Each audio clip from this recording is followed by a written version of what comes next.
Assalamualaikum warahmatullahi wabarakatuh. Perkenalkan, nama saya Samsul Arifin, Prodi Ekonomi Syariah, semester 6 kelas A. Kali ini saya akan membahas tentang mata kuliah Manajemen Portofolio dan Investasi Islam, yang mana mata kuliah ini yang diampu oleh Bapak Haji Temi Wijaya, SEMH. Nah, kali ini saya akan membahas tentang investasi. Apa sih itu investasi? Investasi adalah penempatan sejumlah dana pada saat sekarang untuk mendapatkan dengan harapan memperoleh keuntungan di masa yang akan datang. Nah, di sini kita bisa lihat bahwa investasi di sini itu bisa memperoleh keuntungan tanpa kita bekerja sendiri. Dengan investasi kita itu memberikan sebuah uang kepada suatu perusahaan dengan kita itu mendapatkan imbalan. Nah, dan yang kedua adalah bentuk investasi. Bentuk investasi di sini ada dua, yaitu yang pertama investasi nyata atau yang berwujud seperti investasi bangunan, emas, dan apartemen. Dan yang kedua adalah investasi keuangan, di mana investasi keuangan di sini kita itu bisa berinvestasi berupa saham, obligasi, reksadana. Dan yang kedua, untuk investasi yang kedua ialah tipe investasi. Nah, tipe di investasi di sini kita itu terbagi menjadi dua, yaitu yang pertama investasi langsung dan investasi tidak langsung. Di mana investasi langsung di sini adalah mereka yang memiliki dana dapat langsung berinvestasi dengan membeli secara langsung suatu aktiva keuangan dari suatu perusahaan yang dapat dilakukan baik melalui perantara atau cara lainnya. Nah, dari sini investasi langsung kita bisa lihat bahwa kita itu bisa terjun langsung gitu.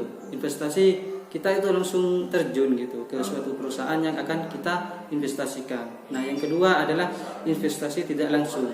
Nah, investasi tidak langsung di sini ialah mereka yang memiliki dana dapat melakukan investasi dengan tidak terlibat secara langsung atau pembelian aktiva keuangan cukup dengan memegang dalam bentuk saham atau obligasi.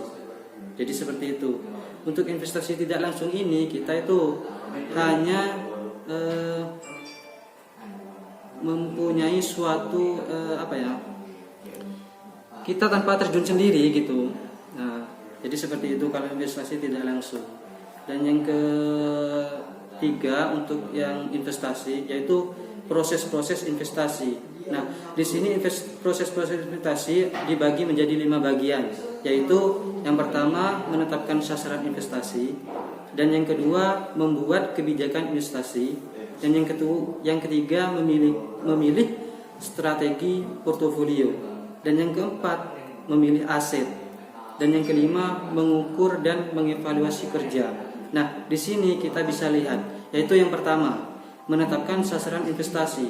Menetapkan sasaran investasi di sini kita itu harus menetapkan terlebih dahulu apa yang menjadi investasi kita. Nah, yang kedua membuat kebijakan investasi. Nah, di sini kita bisa kebijakan di sini ialah kita juga harus tahu kebijakannya itu seperti apa suatu perusahaan yang akan kita investasikan. Nah, yang ketiga adalah memilih strategi portofolio. Nah, di sini strategi apa yang akan kita sebelum kita investasi, strategi apa yang perlu kita terapkan gitu. Nah, dan yang keempat adalah memilih aset. Aset di sini kita berupa bahan atau keuangan atau apa gitu seperti itu. Dan yang kelima mengukur dan mengevaluasi kerja. Jadi seperti itu. Dan untuk yang selanjutnya adalah lingkungan investasi.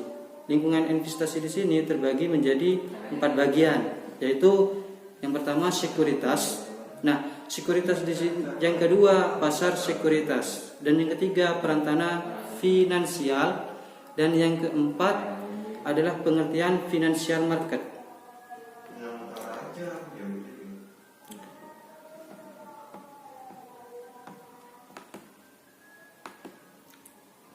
Nah, untuk yang pertama adalah sekuritas. Sekuritas adalah selembar kertas yang menunjukkan hak investor untuk prospek atau properti dan kondisi tertentu, di mana ia dapat menjalankan haknya. Jadi seperti itu.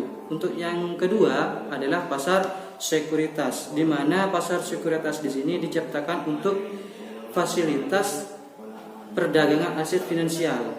Dan yang ketiga adalah perantara finansial, di mana perantara finansial di sini adalah organisasi menerbitkan klaim finansial atas diri mereka sendiri atau menggunakan dana yang diperoleh terutama untuk membeli aset finansial lainnya. Dan yang keempat adalah pengertian financial market. Pengertian financial market. Nah, pengertian financial market di sini adalah tempat di mana dilaksanakannya berbagai aktivitas keuangan, baik dalam bentuk penjualan suatu berharga yang dilakukan dengan penjualan mata uang seperti yang dilakukan di pasar modal. Di pasar modal, ya, seperti itu. Dan yang selanjutnya adalah bentuk-bentuk financial market. Nah, bentuk-bentuk financial market di sini kita itu harus memperhatikan, yaitu ada dua, yaitu yang pertama pasar uang berada di pengawasan Bank Indonesia, dan yang kedua pasar modal berada dalam pengawasan di bawah materi OJK. Jadi yang perlu kita ketahui, bentuk-bentuk financial market itu ada dua, jadi seperti itu. Untuk slide yang selanjutnya adalah pasar modal. Fungsi pasar modal. Jadi seperti itu. Pasar modal. Untuk yang selanjutnya ialah instrumen pasar modal.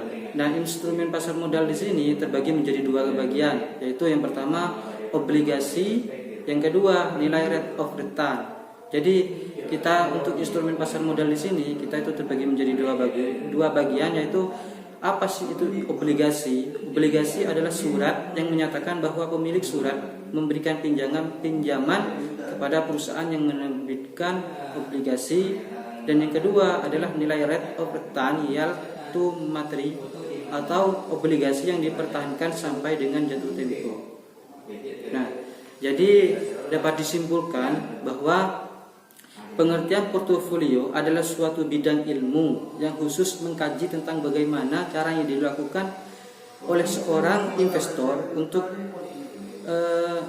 berinvestasi secara seminimal mungkin, termasuk salah satu dengan menganeka-ragamkan risiko tersebut agar ketika berinvestasi kita itu hasilnya itu lebih memuaskan. Mungkin hanya itu yang bisa saya sampaikan, kurang dan lebihnya saya mohon maaf. Assalamualaikum warahmatullahi wabarakatuh.